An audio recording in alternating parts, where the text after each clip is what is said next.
Olá, professor. Eu vou falar, dando continuidade no trabalho sobre os contratos. Eu vou falar sobre o contrato de doação na sua forma mais simples e pura. O contrato de doação ele advém da Lei 10.406, do 10 de janeiro de 2002. E a gente pode identificar ele nos artigos 538 ao 564 do Código Civil. O contrato de doação basicamente é a manifestação por liberalidade do doador, né, na concessão de algum bem, de alguma vantagem ao donatário, né, de forma livre e espontânea. E muitos pensam que por ser classificado unilateralmente o contrato de doação, ele se envolva apenas uma parte, como eu já deixei meio que explícito no início da minha fala. Não é bem assim. O contrato de doação, ele basicamente, em sua essência, ele depende da manifestação também de uma segunda parte na aceitação, que é o donatário, né? E um detalhe muito importante dizer é que essa doação do doador, ela tem que estar constando que ele é o dono daquele bem, que ele é o proprietário daquele bem, seja um bem móvel ou imóvel. Ele tem que ser dono para poder haver a legalidade da doação. Para ver os efeitos do contrato de doação, é necessário alguns requisitos, que são 4: a contratualidade, o animus donandi, a transferência de bens e a aceitação. Na contratualidade, a gente pode ver que no contrato de doação ele é de natureza contratual.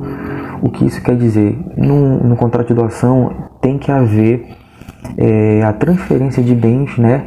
O empobrecimento, o sacrifício de um em benefício de outro, né? Que vai ser beneficiado no caso donatário. Aqui, nesse momento, a gente está em meio aos direitos e às obrigações, porque, como eu havia dito na introdução, o contrato de doação é unilateral, mas isso não significa que existe apenas uma parte.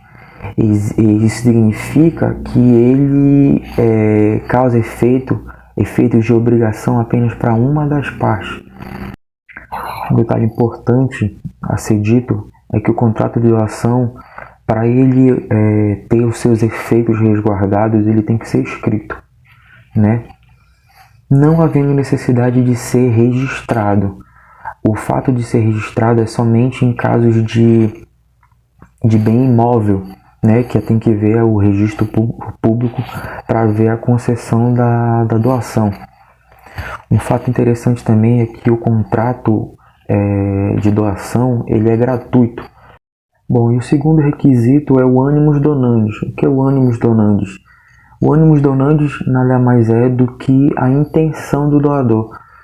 A intenção dele de doar aquele bem de forma simples e pura, né? A sua intenção de transferir aquele bem ao donatário, né? Sem qualquer tipo de contraposição ao bem doado.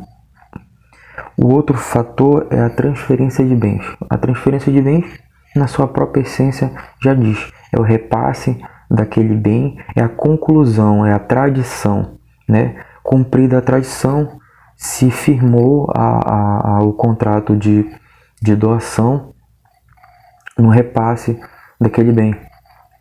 E o último é a aceitação.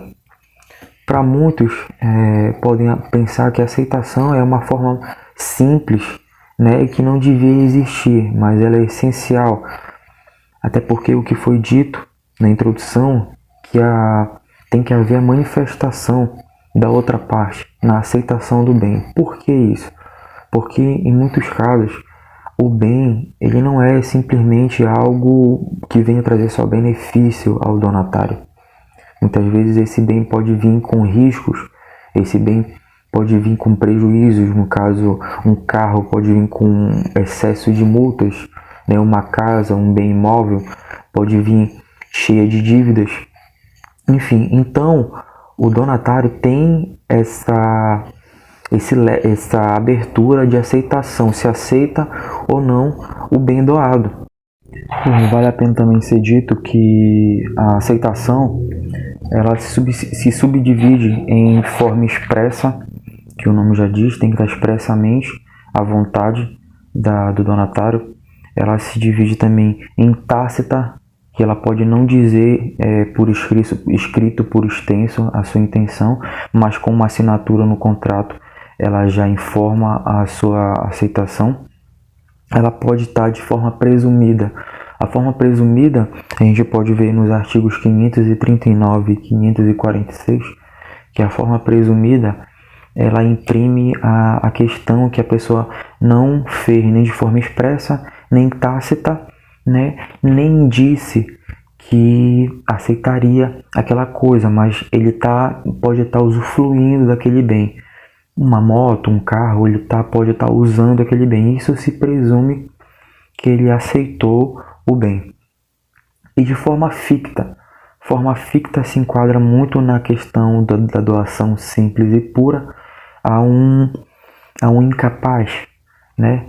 Já como essa forma é uma forma simples e pura, não há necessidade de representação legal na aceitação, né, do bem em questão.